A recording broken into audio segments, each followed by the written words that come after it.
Anugerahnya sedang turun dengan ajaib. Tuhan, Tuhan. Syakarinata subul nusata karana. Terima kasih Tuhan, terima kasih. Terima kasih Roh Kudus, terima kasih. Terima kasih Tuhan, terima kasih. Kami bersyukur Tuhan, kami bersyukur. Thank you Lord. Terima kasih Tuhan.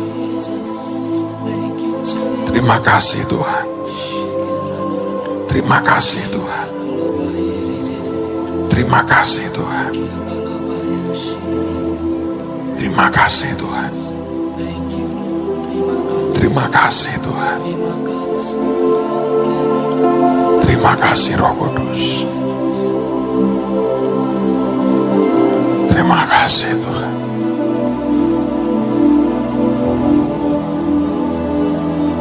Terima kasih Tuhan. Mari angkat tanganmu lagi di hadapan Tuhan. Hamba berdoa dalam nama Yesus. Selubungi kami dengan hadirat-Mu. Selubungi kami dengan hadirat-Mu. Selubungi kami dengan hadirat-Mu Tuhan. Terima kasih Tuhan, terima kasih. Terima kasih Tuhan, terima kasih. Sesuatu yang ilahi Engkau sedang curahkan di tengah-tengah kami. Tolong kami Tuhan, tolong kami. Terima kasih Tuhan, terima kasih. Terima kasih Roh Kudus. Engkau baik, Engkau dahsyat, Engkau luar biasa. Terus Engkau bicara Tuhan. Ubah kami. Hidup kami tidak akan pernah sama lagi. Buat cinta kami kepadamu makin ajaib. Buat cinta kami kepadamu makin dalam. Buat gelora kami tidak akan pernah putus. Terima kasih Tuhan. Terima kasih. Roh hikmat, wahyu dan pengertian turun dalam hidup kami. Terima kasih Tuhan. Permuliakan namamu lewat perkataanmu sendiri. Di dalam nama Tuhan Yesus. Dan semua yang siap diberkati berkata, amin, amin. Saudara, saya mau ajak Anda perhatikan firman Tuhan. Dalam Wahyu pasal yang ke-6, lihat mulai ayat yang ke-5. Wahyu pasal yang ke-6, lihat pada ayat yang ke-5. Dan ketika anak domba itu membuka meterai yang ketiga, aku mendengar makhluk yang ketiga berkata, mari. Dan aku melihat, sesungguhnya ada seekor kuda hitam, dan orang yang menungganginya memegang sebuah timbangan di tangannya.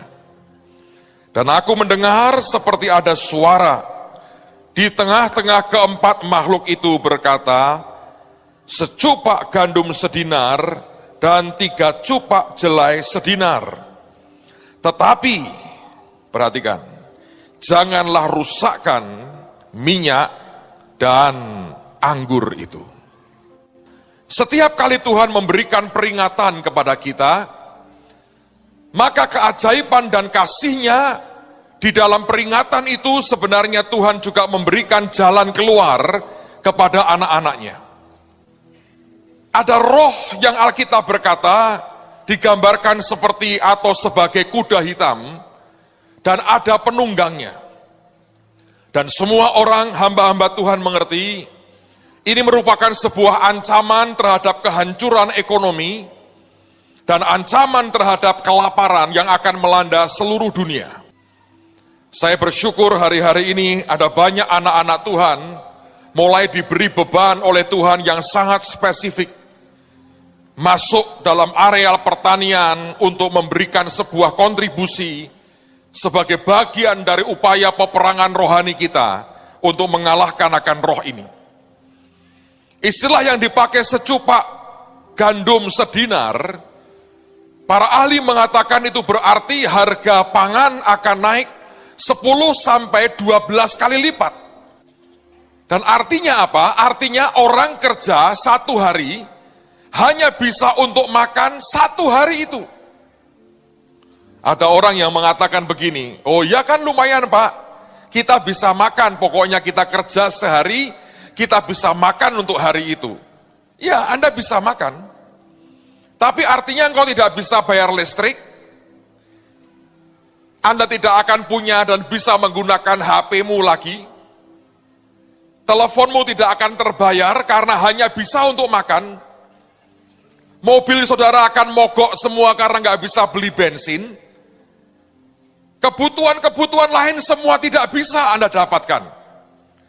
Karena orang kerja hanya 1 hari, dan 1 hari itu cukup hanya untuk makan saja, dan tidak cukup untuk yang lain-lain.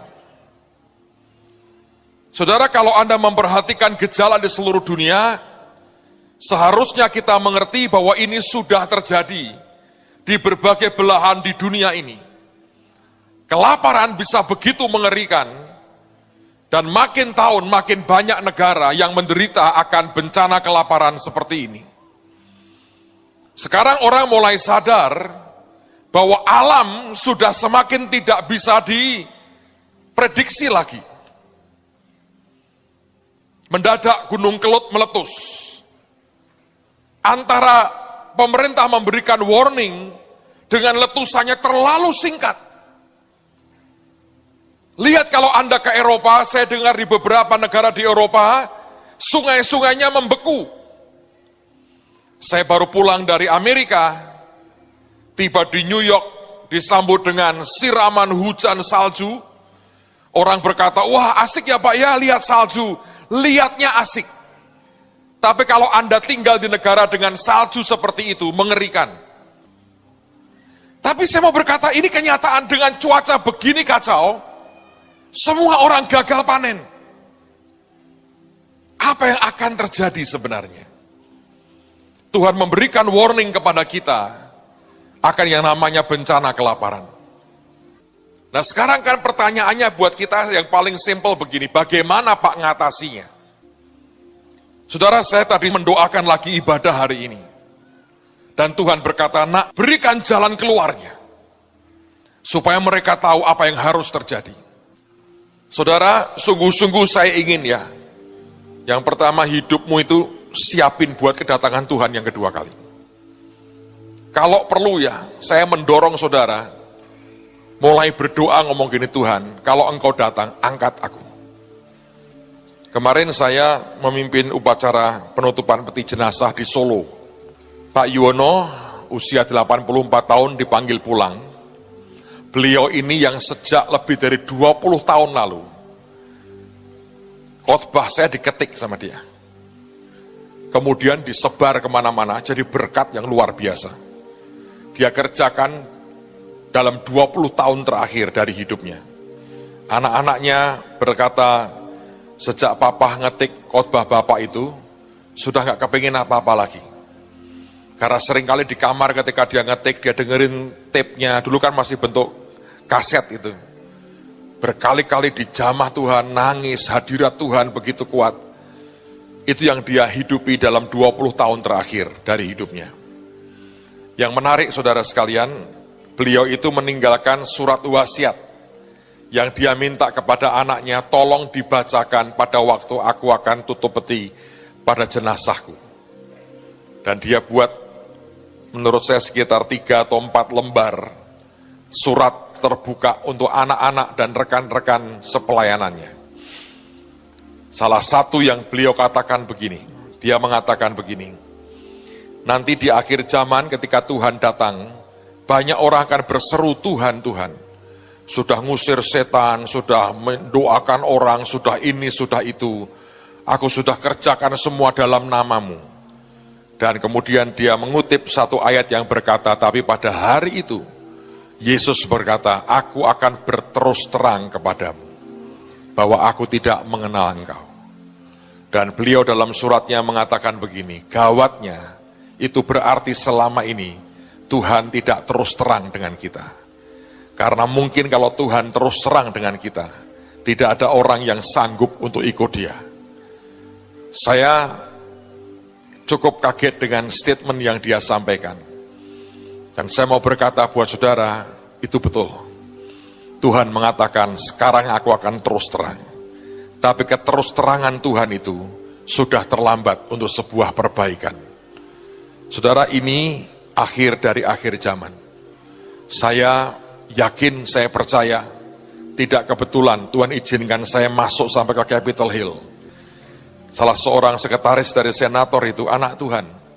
Dia yang pimpin ajak kami untuk tur masuk ke tempat-tempat yang sebetulnya orang biasa nggak boleh masuk.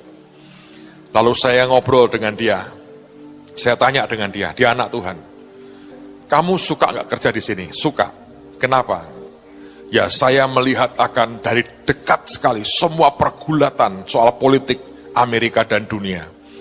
Dan dia berkata, saya sering melihat banyak kejadian di belakang layar yang orang lain di luar gedung ini tidak akan pernah tahu. Terus saya berkata begini, apa yang menurut kamu paling penting buat kamu? Untuk kamu bisa bertahan dalam kondisi seperti ini dan kerja dengan baik untuk negaramu. Dia ngomong dengan saya, Pastor, terus terang, yang saya harus punyai adalah kemampuan untuk peperangan rohani. Ada banyak hal yang logika tidak bisa dijelaskan di sini. Ada terlalu banyak yang logika manusia tidak bisa mengerti. Tapi sebagai anak Tuhan saya tahu, kuncinya cuma peperangan rohani. Karena yang dihadapi bukan kekuatan manusia biasa. Itu sekretaris salah satu anggota kongres, saudara. Keluar perkataan itu dari hatinya. Saya mau berkata buat saudara, ini spirit antikris, ini sungguh-sungguh real. Dan kita berdoa tidak boleh keluar sebelum waktunya. Tapi satu hari memang Alkitab berkata dia harus muncul. Dan saya berdoa pada waktu itu, tidak usah kita berurusan dengan dia. Kita ikut Tuhan saja, saudara. Amen. Hidup dengan Tuhan selama-lamanya. Saya berdoa tidak ada orang yang tidak serius dengan hidupnya pada hari-hari ini. Sekarang kembali kepada bagaimana sebenarnya kita mengatasi yang namanya kuda hitam ini. Karena dalam skala kecil sebetulnya sudah mulai kerja. Oh ya, kita bisa berperang, kita bisa buat peperangan rohani. Kita bisa mencoba mengantisipasi dengan banyak hal. Tapi ada satu cara yang akan memaksa siapapun, termasuk roh ini, tidak akan menyentuh hidup Anda dan hidup saya. Siapa yang ingin dibebaskan dari roh kuda hitam ini? Angkat tangan, saudara. Di Firman pernah terjadi loh. Seluruh Mesir kena akibat, kena kutukan. Di Goshen tetap ada kelimpahan. Alkitab pernah berkali-kali menunjukkan Tuhan bisa membuat perbedaan. Dan akhir zaman ini dia akan membuat perbedaan. Di mana perbedaannya? Kalau Anda membaca tadi, Alkitab mengatakan, tetapi janganlah rusakkan minyak dan anggur itu. Semua akan rusak, semua akan hancur, kecuali minyak dan anggur. Selama bertahun-tahun saya bertanya kepada Tuhan, saya mempertanyakan akan ayat ini, apa artinya minyak dan anggur sebenarnya? Ada orang mengatakan, oh itu adalah lambang daripada Roh Kudus. Saya bilang, ya kalau Roh Kudus, kenapa sampai Tuhan berkata jangan rusakkan? Kalau itu Roh Kudus, tidak ada kuasa apapun bisa merusak dia. Ayo, benar nggak? Kalau ini semata-mata cuma Roh Kudus, minyak dan anggur adalah Roh Kudus. Oke, kalau Roh Kudus tidak usah diperintah atau di warning, jangan rusakkan Roh Kudus, nggak ada. Jangan dukakan, oke. Tapi merusak dia, nggak bisa. Dia Tuhan, tidak bisa rusak. Bisa didukakan, tapi nggak bisa rusak. Ada yang mengatakan, oh ini simbol dari urapan dan passion. Saya tidak mengatakan itu salah. Tapi ada sesuatu di hati saya bilang Tuhan, ini ada satu kelompok yang dikategorikan minyak dan anggur, yang Alkitab berkata jangan dirusak. Dari pihak Tuhan, dia mengintervensi. kuda hitam ini tidak bisa semaunya. Tuhan berkata, yang lain lu boleh touch, tapi minyak dan anggur jangan dirusak. Saya berdoa, saya belajar firman ini, saya bilang, Tuhan, apa sebetulnya minyak dan anggur ini? Dari pergumulan saya, dari saya mencoba untuk belajar, saya bertanya, di mana sebetulnya ada ayat di firman yang bicara minyak dan anggur dan dipakai hanya dua bahan itu dan dipakai dengan ajaib. Dan akhirnya Tuhan menunjukkan saya satu bagian dari firman Tuhan. Sekarang mari kita lihat kepada Injil Lukas pasal yang ke-10. Injil Lukas pasal yang ke-10.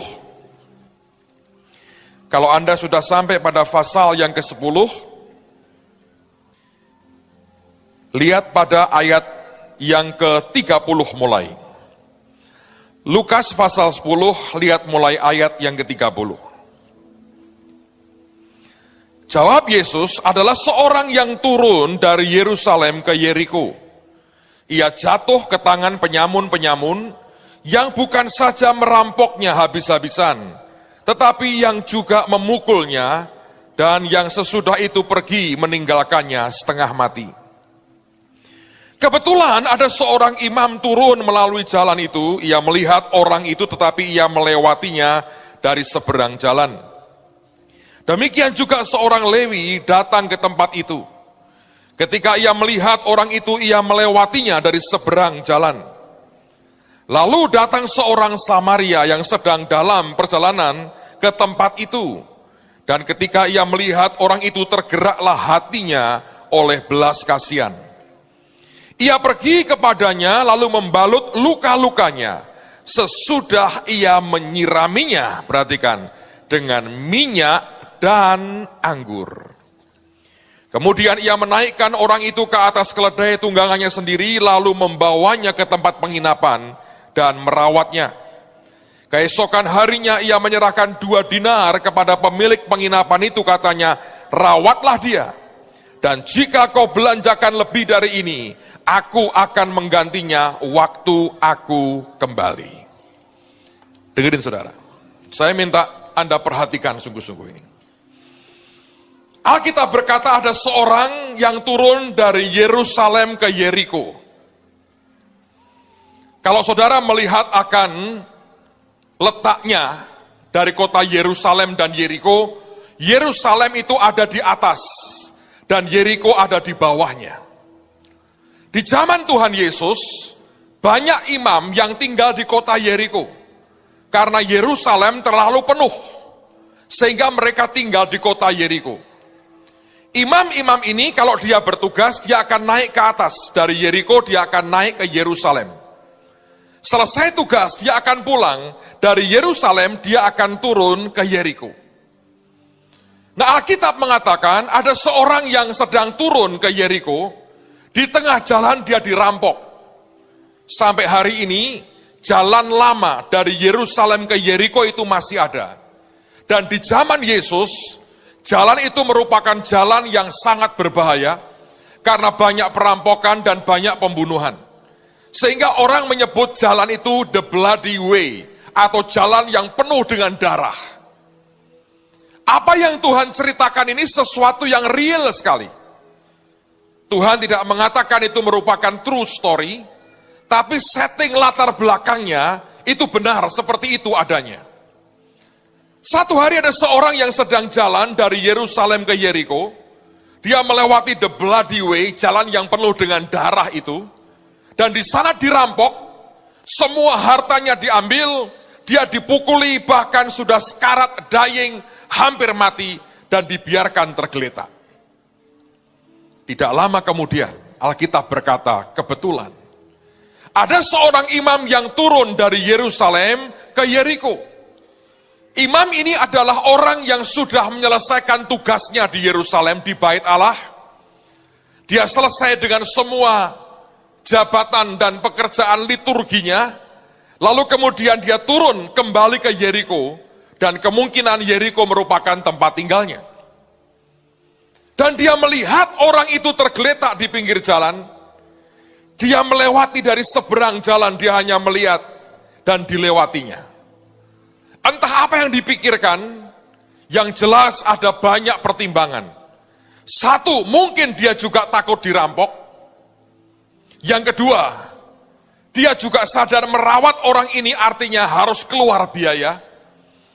Yang ketiga, secara waktu dia membutuhkan banyak waktu untuk merawat orang yang tidak dia kenal ini. Dan pilihan paling gampang adalah, jangan sentuh dia, ini bukan urusanku, urusanku di bait Allah sudah selesai, aku tidak ada sangkut paut dengan semuanya ini. Dan dia pinggir ke arah yang lain, dan dia melanjutkan akan perjalanannya. Tidak lama kemudian datanglah seorang Lewi, pasti keturunan daripada suku Lewi, pasti juga sedang selesai dengan tugasnya di Yerusalem. Dia melewati akan jalan yang sama, dan dia melihat akan orang yang sama. Dilihatnya masih hidup, tapi sudah sekarat, hampir mati. Untuk menolong orang berpikir, jangan-jangan perampoknya belum pergi terlalu jauh. Kalau aku nolong nanti aku dirampok, nanti bagaimana kalau aku mati, atau aku juga dipukuli, dan kerugianku begitu banyak. Cara paling gampang adalah, itu bukan urusan saya, itu urusanmu sendiri, itu goblokmu sendiri, itu salahmu sendiri. Lalu dia berkata, saya akan pergi ke daerah yang lain, dan dia pura-pura tidak tahu, dia melanjutkan akan perjalanannya. Yesus mengatakan cerita itu dengan sebuah tujuan. Dia sedang bicara kepada orang-orang yang mengaku dirinya punya agama. Dia bicara kepada orang-orang yang mengaku dirinya menyembah akan Tuhan Allah Jehovah. Dia berkata, kalau engkau berpikir setelah selesai dengan semua kegiatan liturgimu di atas sana, dan kau melihat ada orang tergeletak dan engkau membiarkan, maka Tuhan berkata engkau sedang melanggar hukum yang paling ajaib, yaitu hukum Taurat yang berkata, kasihi Tuhan Allahmu dan kasih sesamamu manusia. Dia pernah mengatakan, dengan dua hal ini bergantung seluruh hukum dan kitab para nabi. Dan Tuhan mau berkata, engkau mencoba mengasihi Tuhan dan engkau tidak mengasihi sesamamu. Dia mau berkata, engkau bukan sesama manusia dari orang itu. Lalu datanglah orang Samaria. Seorang Samaria sebetulnya orang campuran antara orang Yahudi dengan penduduk yang pernah menetap di daerah Palestina pada waktu itu. Di mata orang Yahudi, orang Samaria ini bangsa campuran yang sebetulnya tidak dianggap setara dengan mereka. Mereka bahkan tidak mau bicara dengan orang Samaria.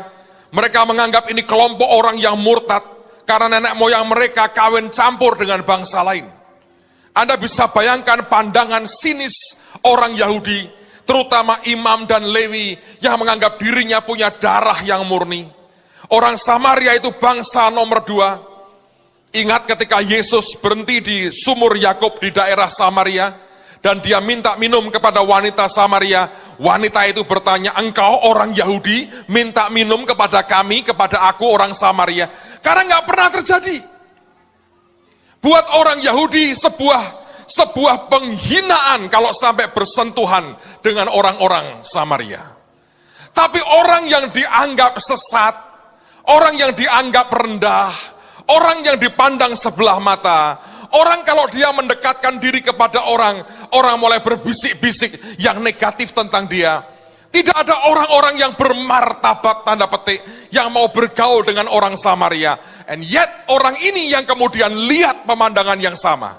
Dia turun dari keledainya, dia hampiri orang ini, dia rawat, dia curahkan minyak dan anggur, dan kemudian dia bawa ke rumah penginapan, dia bayar semuanya, dan dia rawat sampai semuanya beres. Saudara, Anda boleh lihat Alkitab dari Kejadian sampai Wahyu.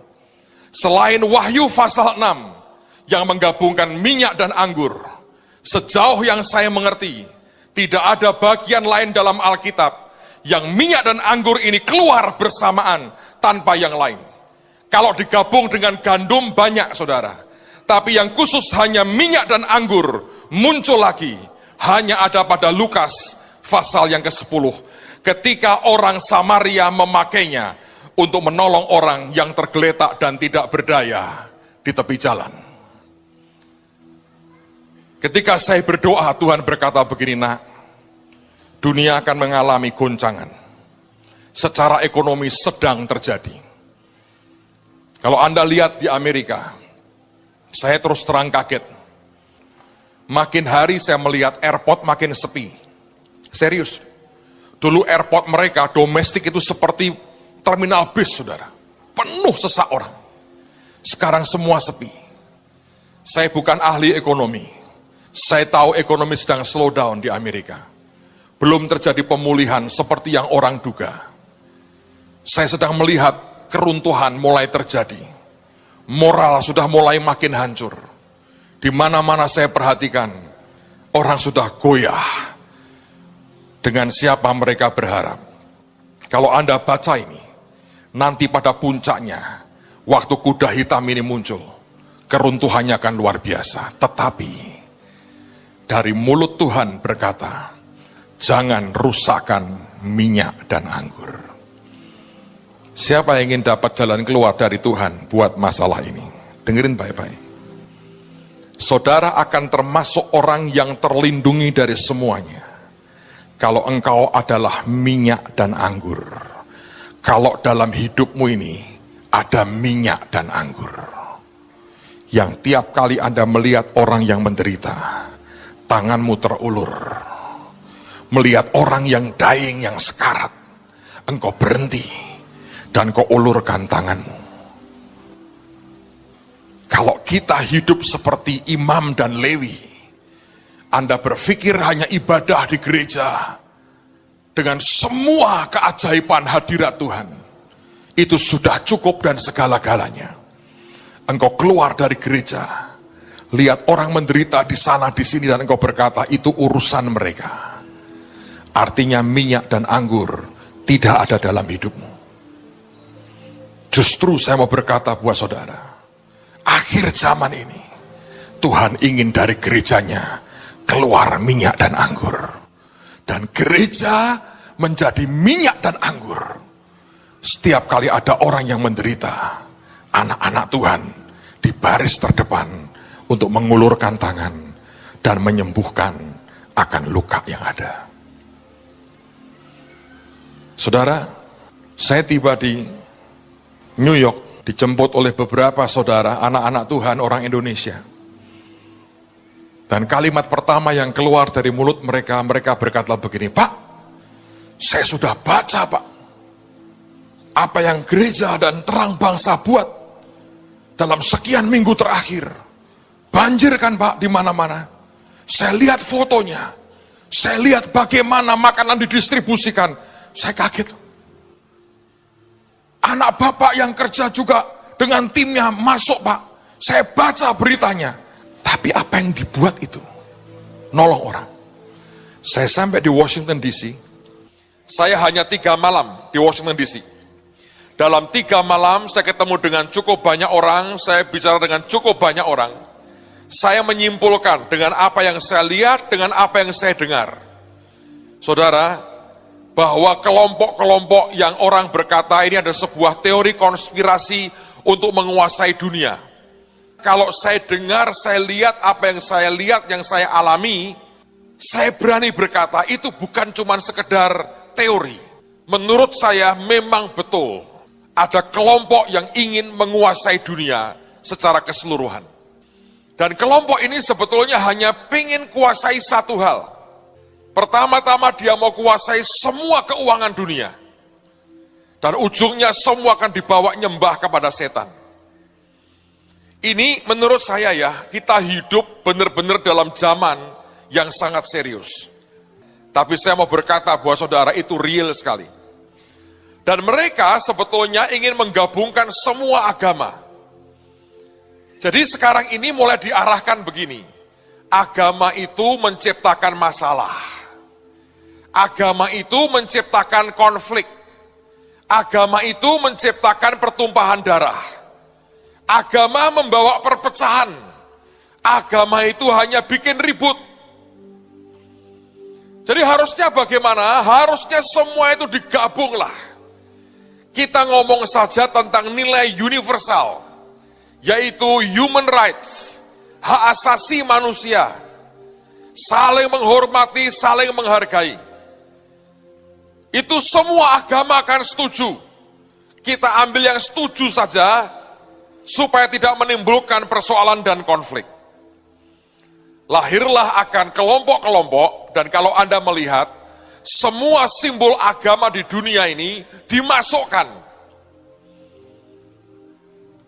Mereka diantaranya menamakan diri, ada yang menamakan kelompok Illuminati atau pencerahan, ada kelompok namanya Freemason, dengan segala macam simbolnya. Nah, ini maaf ya, bodohnya orang kita itu hanya ngamati simbol-simbol. Kalau Anda ikuti simbol-simbolnya, salib di situ. Jadi kalau Anda pakai hiasan salib, orang berkata, ini Freemason, ini Illuminati. Goblok itu saudara. Mereka memang mengumpulkan semua simbol agama. Yang Anda harus perhatikan adalah, dengerin baik-baik, rohnya satu. Yang mengatakan semua oke kok, gabungin aja jadi satu.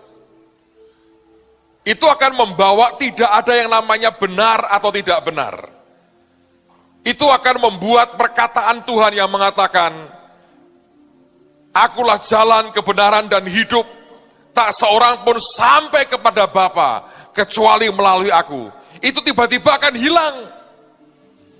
Karena orang mengatakan ada banyak jalan ke Roma. Tidak harus lewat Yesus. Asal baik bereslah. Dan itu spiritnya. Nah, kita ini terjebak pada simbol-simbolnya. Kita merasa hebat. Kita berpikir aku ini seorang peneliti luar biasa. Anda sedang disesatkan. Karena semua simbol dipakai. Dan saya memperhatikan yang paling mengerikan adalah bagaimana itu menggurita secara ekonomi. Ternyata hampir seluruh dunia sudah dikuasai mereka secara keuangan. Dan saya mau berkata buat saudara, ini akan terjadi. Malam saya datang ke hotel tempat meeting akan dibuat, saya dapat undangan National Prayer Breakfast dari anggota Kongres di Amerika. Dan pada waktu saya mendaftarkan, saya tunjukkan kartu undangan saya. Begitu lihat nama saya, ada satu staf perempuan, saya nggak tahu siapa, nggak pernah ketemu sebelumnya. Dia langsung berkata, Pastor, saya sudah dengar semua yang kalian gereja lakukan. Dia cerita beberapa, saya bengong, saudara. Lalu kemudian kami didaftar, diregistrasi, tiap peserta dari Indonesia ini dipencar mejanya. Nomor mejanya berbeda-beda. Ada teman yang tanya, mengapa dipencar berbeda-beda? Orang yang ngurusi berkata, mereka sudah tahu siapa kalian. Ini di luar otorisasi kami, mejanya ditaruh di mana. Jadi tolonglah jangan diubah, karena nomor ini akan membawa Anda ke meja Anda yang sudah ditetapkan. Yang saya kaget saudara, apa yang kita buat sebetulnya untuk nolong banyak orang yang di bawah dan menderita. Orang sampai di Washington DC mendengar. Sayang mereka tidak cukup terima kehormatan kenal dengan Anda pribadi demi pribadi. Cuma dengar satu kelompok. Why? Sebab Tuhan mau berkata, kalau manusia saja tahu, apalagi Bapakmu yang di sorga, semua yang kalian lakukan buat menolong mereka yang menderita, akan membuat Tuhan berkata, padanya ada minyak dan anggur. Jangan berani-berani kau rusak itu. Kalau hati seperti ini masih kuat dan tetap ada dalam kehidupan Anda dan saya, ini sebuah jaminan Tuhan. Keruntuhan boleh di mana-mana, ada Goshen yang tersedia buat kita. Yang lain boleh mengalami apapun, Tuhan memberikan sesuatu yang berbeda hari ini. Saya harap kita tidak akan pernah kehilangan itu. Supaya saudara mengerti, kita juga kirim tim ke Gunung Sinabung. Dan orang berkata, Pak, itu kegiatan sosial. Bukan. Itu adalah Injil yang diberitakan. Dan kita melihat di Sinabung, kita melihat di Manado, orang-orang datang terima Yesus. Beberapa teman sudah berangkat ke Kelut, dan mereka menyaksikan bagaimana tuaian begitu ajaib dituai hari-hari ini. Seorang bapak gereja pernah berkata begini, kabarkanlah Injil, kalau perlu khotbah. Ngerti artinya? Khotbah itu terakhir. Kabarkan Injil dengan tindakanmu, dengan kasihmu, dengan minyak dan anggurmu. Itu akan membuat saudara dengan sendirinya masuk golongan yang tidak akan pernah dirusak ketika kuda hitam itu akan dilepas. Tuhan punya cara untuk memelihara anak-anaknya. Tuhan punya cara melindungi saudara. Tuhan punya cara. Dan dia sudah buktikan dari abad ke abad. Dia membuat perbedaan antara orang yang takut akan dia dengan yang tidak takut akan dia. Dan akhir zaman ini, dia bisa membuat perbedaan. Dan dia akan buat perbedaan lagi. Nah, dengerin baik-baik saudara. Untuk bisa mengatasi kuda hitam ini dalam kehidupan kita, saudara, Anda mesti berhikmat, Anda mesti bijaksana, Anda mesti ngitung. Kita harus berhikmat, dan kita mesti ngitung. Nah, banyak anak Tuhan, sebetulnya nggak ngerti bagaimana menghitung, hidup tidak bijaksana, dan sebagainya. Saudara, saya ini percaya Tuhan sangat ingin memberkati Anda dan saya. Ketika saya perjalanan ke Amerika, ada seorang saudara berkata, Pak, saya mau bersaksi. Ketika saya dengar kesaksiannya, saya berkata, bener nih, Tuhan ini sebetulnya ya, sangat antusias kalau ingin memberkati Anda dan saya. Dia cerita begini, kemarin Pak, pagi-pagi jam 2:30, Tuhan bangunkan saya 2:30 pagi katanya. Ya pada waktu saya dibangunkan 2:30 itu Tuhan ngomong begini, doa nak, hari ini aku mau memberkati kamu, doa. Jadi dia doa sungguh-sungguh, bilang Tuhan aku mau terima berkatmu, dia doa sungguh-sungguh, dia kawal dengan doa berkatnya. Selesai berdoa, dia tidur lagi. Jam 10 pagi, duit masuk tanpa diduga. 100 juta. Tapi kalau saya membaca begini, loh Tuhan mau memberkati aja, sudah ngomong-ngomong dulu.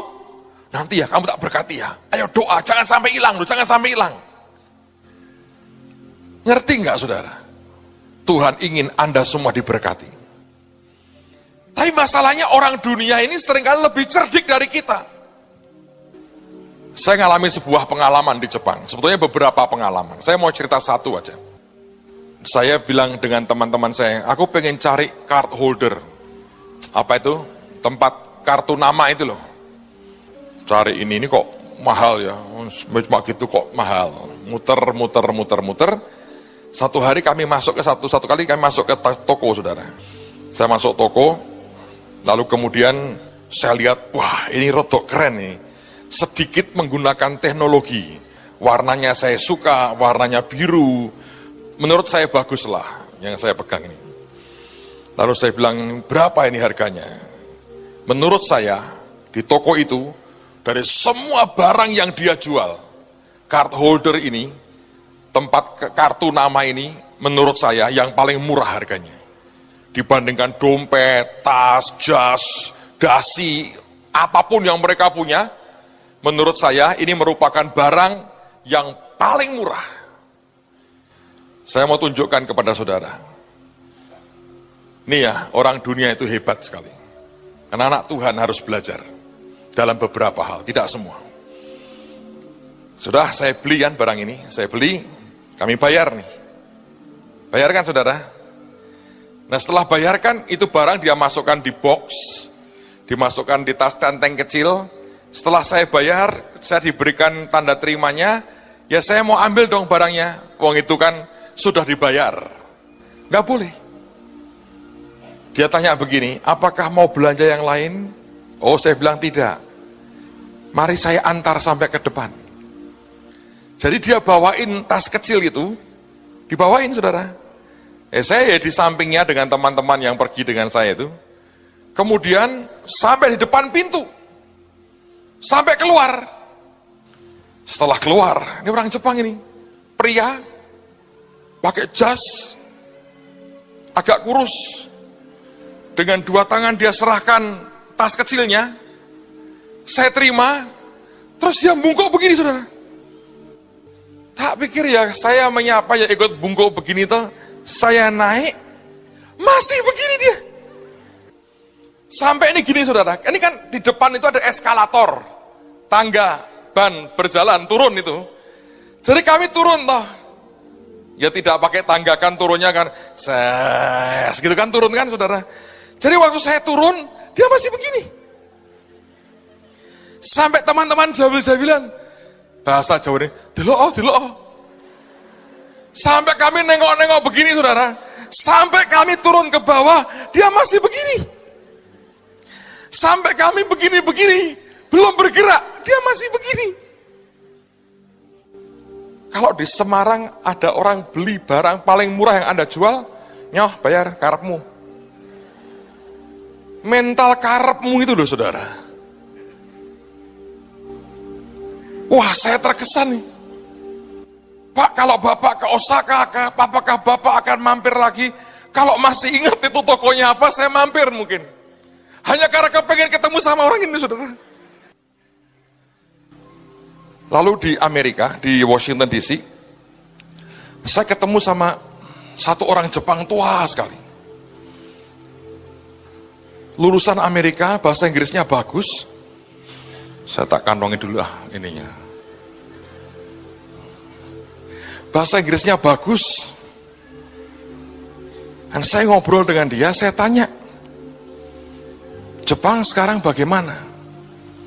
Dia dengan bangga berkata, Jepang dikenal memproduksi akan teknologi, barang-barang teknologi. Tapi saya harap kamu mengerti Pak Pendeta, Jepang itu memproduksi manusia-manusia berkualitas. Waduh, saya pikir betul. Kami naik taksi, mau balik ke hotel. Sopirnya itu sudah tua-tua. Tadi saya ngobrol dengan Pak Yos, bagaimana ini tim Kaleb kita, bagaimana memberdayakan orang-orang lanjut usia tetap produktif. Wah, susah. Di Cina, di Taiwan, di Hong Kong, di Jepang yang saya lihat itu mereka di Singapura itu kerja di airport, di janitor, tempat bersihin WC. Di sini kong kita bilang kong, WC, kurang ajar wong tua.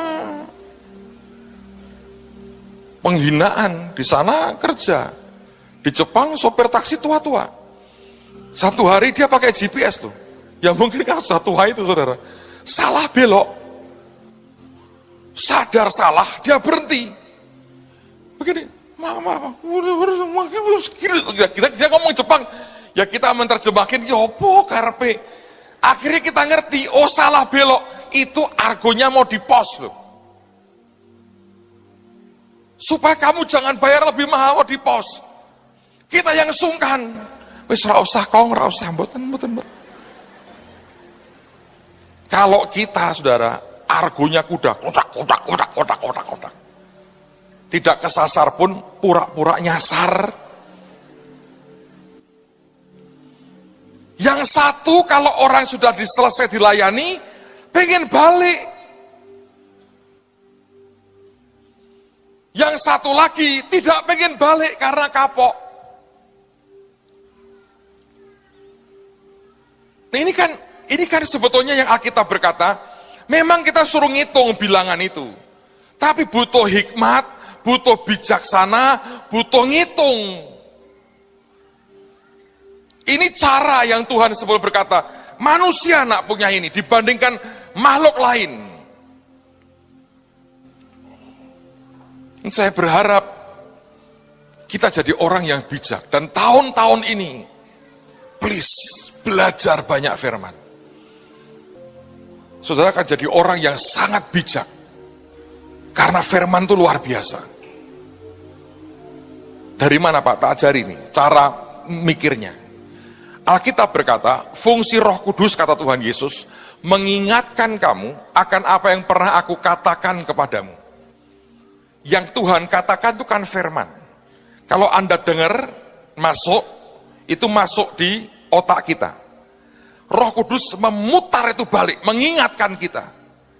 Semakin banyak firman masuk, otak saudara itu makin kuat muternya. Pinter saudara. Itu akan membuat saudara jadi orang yang berbeda. Saya ingin sebelum semua terlambat, ayo belajar firman yang banyak. Nangkap apa yang Tuhan mau. Ngerti persis apa yang jadi kehendak Tuhan yang sempurna. Amin saudara. Yang kedua, saya percaya begini. Karena angkanya angka profetik. Angkanya angka sesuatu yang harus dihitung, diterjemahkan. Maka untuk mengalahkan ini adalah Anda perlu belajar mendengar suara kenabian dan suara Tuhan. Kalau hanya hitungan saja, masalah. Karena hitungan bisa meleset. Perencanaan manusia bisa meleset. Kalau Anda tidak ada roh Tuhan, habis. Saya bersyukur dengan acara yang dibuat teman-teman dewasa muda hari Valentine. Dan kita undang begitu banyak anak-anak youth. Kurang lebih 10.000 anak-anak muda datang. Sebetulnya acaranya sudah dibuat sangat hebat. Tapi Tuhan buat lebih hebat lagi. Dari tengah malam hujan abu, airport Semarang tutup seharian. Artis-artisnya nyantol. Sebagian di Surabaya, sebagian di Jakarta. Tidak bisa terbang ke Semarang. Karena abu Gunung Kelut, saudara. Saya melihat panitia cukup panik dan grogi. Tapi saya cukup kenal Tuhan dan ngalami Tuhan. Sebetulnya saat-saat seperti itu adalah saat-saat Tuhan menyatakan kemuliaannya. Apakah tidak penting Pak artis? Oh ya penting toh. Karena itulah kita undang mereka. Tapi akhirnya muncullah artis lokal, dipimpin oleh Delon Victor Purnomo. Tampil dadaan, ternyata bisa saudara. Saya bersyukur dengan apa yang Tuhan izinkan terjadi, membawakan sebuah dampak yang ajaib. Dan kalau hati kita tetap kepada jiwa-jiwa, Anda pengen melihat mereka diselamatkan, Tuhan akan berkati kita luar biasa. Acara itu ajaib lah menurut saya, nggak ada artis. Kita juga sempat bingung mau diganti siapa, tapi muncul yang dadaan-dadaan itu. Dan waktu acara mulai jalan, klip drama mau diputar, ternyata terganggu transmisinya, sehingga pokoknya banyak error sampai 2 kali. Dan Tuhan berkata, nak ambil alih dengan cepat. Aku mau tuai jiwa-jiwa ini. Anak-anak itu berdoa, minta ke Tuhan, target 1.000 jiwa dibaptis. Menurut saya itu target rada gila sih sebetulnya. 1.000 jiwa. Saudara-saudari bahasa bersaksi, saya cuma ngomong sedikit, saya altar call. Saya lihat orang itu lari maju. Tempat ini penuh, sampai di panggung-panggung penuh. Dan akhirnya sebagian saya pikir selesai, saya serahkan mereka melanjutkan, saya masuk ke belakang. Dan begitu mereka dibawa ke sana, mereka diberi pengarahan, dan akhirnya mereka dibaptis. Tahap pertama, 950 orang dibaptis. Saya nggak tahu itu, tapi saya dilapori, Pak, sudah 900 sekian, ujungnya mentok 950. Menjelang orang terakhir, saya didatangi sama Irna. Dia bilang ini, Pak, ini kejar setoran Pak sama Tuhan. Target kurang 50 Pak. Tolong altar call lagi. Bayangin saudara, itu kalau Anda tidak hidup dalam urapan dan anugerah Tuhan, orang nggak bisa ngomong begitu. 950 orang, targetnya 1.000. Ayo Pak, altar call lagi. Kurang berapa? 50 Pak, 50 katanya. Ya wis, kurang 50. Tuhan, aku mau nyeket ini, saya bilang. Saya keluar, saya ambil mic, saya diam sebentar, saya bilang, apa yang harus aku buat Tuhan? Dia bilang, ngomong aja nak. Aku masih tunggu banyak orang dari mereka. Selesai anak kita nyanyi, saya altar call lagi, saya nggak khotbah. Maju lagi, saya panggil Pak Hengki, altar call lagi, sikat lagi. Saudara tahu, total yang dibaptis 1.309 jiwa. Terima Tuhan Yesus. Minyak dan anggur. Minyak dan anggur. Kalau engkau melihat orang-orang di luar menderita, secara jasmani dan secara rohani, akankah kita biarkan mereka? Justru yang membuat semuanya akan berbeda, kalau hati kepada mereka yang sedang hancur, yang sedang dying, yang sedang sekarat itu, compassion kita, belas kasihan kita, tidak pudar kepada mereka. Itu yang menjamin bahwa engkau masih punya minyak dan anggur. Dan itu yang juga menjamin saudara tidak akan pernah dirusak. Semua pekerjaanmu akan berhasil. Yang kau sentuh akan jadi besar. Ketika orang berkata, Pak, semuanya hancur, ada Goshen. Ketika orang berkata, Pak, semuanya rusak, ada tudung Tuhan atas kita. Pak, semuanya rusak dan hancur ini, setan merajalela. Tapi kepada kita, setan mengatakan, jangan kau rusak mereka. Sebab ada minyak dan anggur dalam hidup mereka. Saudara, selama ini, banyak orang bicara soal, ada satu konspirasi di dunia ini ingin menguasai dunia. Dan dunia ingin dipegang oleh satu kekuasaan, dan itulah antikris. Sampai orang tidak bisa jual dan beli kalau tidak pakai tanda.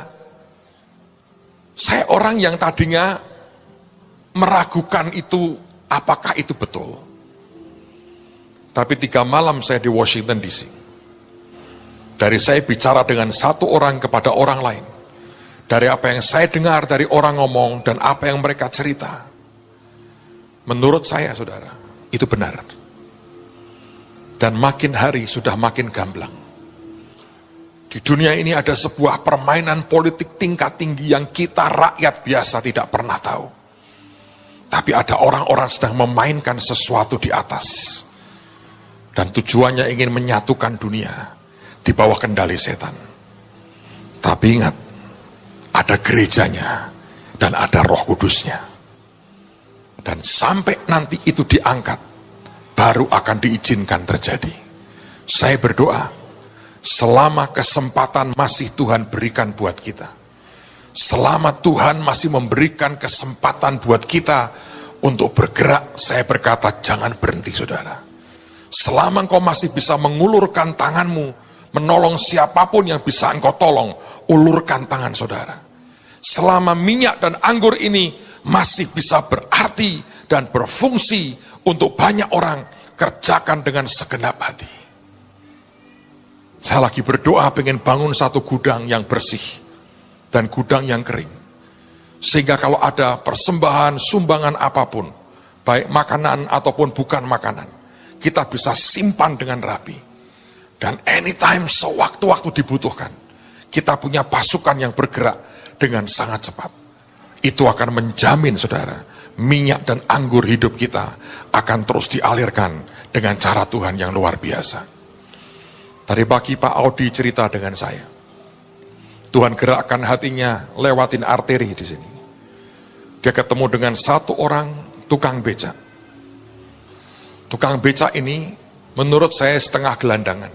Mungkin diusir istrinya, saya nggak tahu. Becaknya ini dipakai untuk dia kerja. Tapi di becak itu dicerantelin banyak kebutuhannya macam-macam. Saya nggak tahu bagaimana dia tiba-tiba nyamperin, disamperin aja. Bapak ini sedang memasak sesuatu, tapi yang dimasak ini baunya menyengat sekali. Dan Pak Audi ini bilang, Pak, boleh nggak dibuka itu apa? Oh jangan Pak, tolong jangan Pak. Dipaksa dibuka. Ketika dibuka, saudara, ngeri sekali. Itu menurut saya ya, deskripsinya itu. Mungkin itu jangan gori, entah gudeg, entah lodeh gori atau apa. Terus telur asin yang sudah busuk. Dan ini gorinya juga sudah busuk. digodok. Dan itu mau dipakai untuk makan dia. Di tempat yang gak jauh dari kita loh. Masih ada orang hidup seperti itu. Sampai harus dirayu untuk dibuang. Dan dia bertahan. Saya nanti makan apa, Pak? Ini yang saya makan. Loh, kamu telur dapat dari mana? Itu warung-warung di situ. Yang sudah nggak laku, yang basi dibuang, saya ambil. Jadi itu dipungut dari sampah, dimasak lagi. Saudara tahu apa yang terjadi? Diomongi tentang Tuhan Yesus. Pak Sarwoni berkata begini, saya dari kecil sampai SMP, saya ikut Yesus. Kristen saya ini, Pak. Dari SMP sampai sekarang tidak jelas agama saya apa. Saya meninggalkan Tuhan, Pak. Dan berujung seperti itu. Sampai SMP dia ikut Tuhan Yesus. Kemudian dia tinggalkan Tuhan. Diajak doa, terima Yesus mau. Bahkan sudah janjian, saya mau dibaptis, Pak. Saya mau kembali kepada Tuhan Yesus.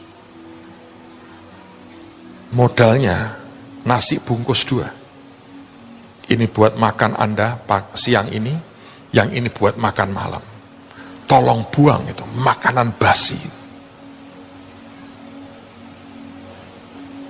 Minyak dan anggur.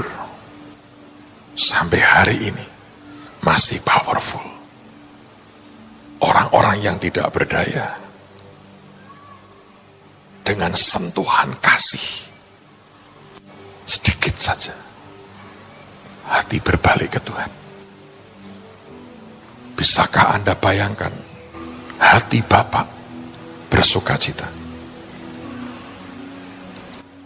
Saudara, kalau engkau ingin menikmati pestanya Bapak, sampai dia sembelih lembu tambun, bungsu harus kau bawa pulang. Hanya kalau bungsu Anda bawa pulang, Anda akan nikmati lembu tambun, steak paling enak, Kobe beef dari Bapak di surga. Sebab di Alkitab hanya waktu bungsu pulang, lembu tambun dipotong, dan surga berpesta. Banyak orang ingin diberkati Tuhan. Saya bilang bawa jiwa-jiwa datang ke Tuhan. Temui orang yang tidak mungkin ada orang mau menyapa dengan dia. Tawarkan akan kasihnya. Anda akan terima undangan pesta surga setiap hari. Dan lihat, hidupmu akan diberkati Tuhan. Amin, saudara. Jangan pernah kehabisan minyak dan anggur dalam hidupmu. Jangan. Karena itu akan membuat hidup kita takkan pernah bisa dirusak oleh roh apapun. Saya berdoa, hati seperti ini Anda miliki dalam hidupmu sampai Tuhan datang yang kedua kali. Yang percaya katakan haleluya. Tutup Alkitab saudara. Terima kasih Tuhan. You are my hiding place. You always fill my heart with songs of deliverance. Whenever I am afraid, I will trust in you. Kenapa berdoa dalam nama Yesus? Biar hati yang penuh dengan belas kasihan, hati Injil ini tidak akan pernah pudar dalam hidup kami Tuhan. Kemanapun Engkau membawa kami, ke tempat itu minyak dan anggur kami tidak akan pernah habis. Akan terus mengalir, membalut, menyembuhkan luka, mengangkat kembali mereka yang terpuruk, memberikan akan kabar baik dan kabar sukacita tentang Yesus yang mati dan bangkit bagi mereka, tentang keselamatan yang di dalam Engkau ya Tuhan. Hamba berdoa dalam nama Tuhan Yesus, terus Engkau bergerak bersama dengan kami, karena ini jaminan Tuhan, karena ini jaminan, karena ini jaminan. You are my hiding place. You always fill my heart with song of deliverance. Whenever I am afraid, I will trust in you. I will trust in you. Let the weak say I am strong in the strength of the Lord. I will trust in you. I will trust in you. I will trust in you. Let the weak say I am strong in the strength of the Lord. I will trust in you. You are my hiding place. Terima kasih Tuhan. Terima kasih Roh Kudus. Thank you Lord. Terima kasih. Terima kasih Tuhan. Terima kasih Tuhan.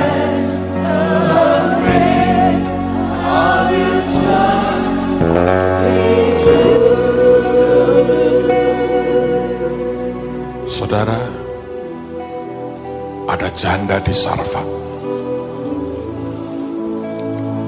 dengan tepung terakhir dan minyak terakhir. Tapi ketika dia rela memberi makan nabinya, hari itu minyak dan anggur tak pernah habis dan tak tersentuh dengan kelaparan. Ada orang-orang di sini yang berkata, aku nggak punya banyak Pak, aku nggak punya apa-apa. Hanya berbagi satu bungkus nasi, mungkin setiap minggu hanya satu kali. Datang kepada orang yang Tuhan gerakkan, tiba-tiba akan mengubah hidupmu dengan total. Sebab artinya minyak dan anggurmu mulai muncul. Dan Tuhan berkata, jangan rusakkan itu. Maka semua bentuk pengerusakan setan berakhir. Karena engkau bisa berkata, Tuhan melarang untuk aku dirusak oleh apapun dan siapapun. Beberapa orang Anda tidak pernah menolong siapapun. Engkau hanya fokus dengan kepentingan dan kebutuhanmu sendiri. Beberapa sedang akan Tuhan tingkatkan lagi, jadi berkat yang lebih lagi bagi orang lain. Biar hari ini ada keputusan diambil. Aku harus jadi berkat buat yang lain. Saudara Audi ini bisa ketemu satu demi satu. Saudara juga bisa. Di sekitarmu banyak orang menderita. Anda bisa jadi berkat buat mereka. Makasih Tuhan. Terima kasih Tuhan. Hamba berdoa dalam nama Yesus. Anugerah-Mu terus menguasai kami. Terima kasih Tuhan. Berkat anugerah-Mu turun dalam nama Yesus. Tidak ada kuasa lain yang boleh menyentuh hidup anak-anak-Mu kecuali tangan Tuhan sendiri. Terima kasih Tuhan. Terima kasih Tuhan. Di dalam nama Tuhan Yesus, yang percaya berkata,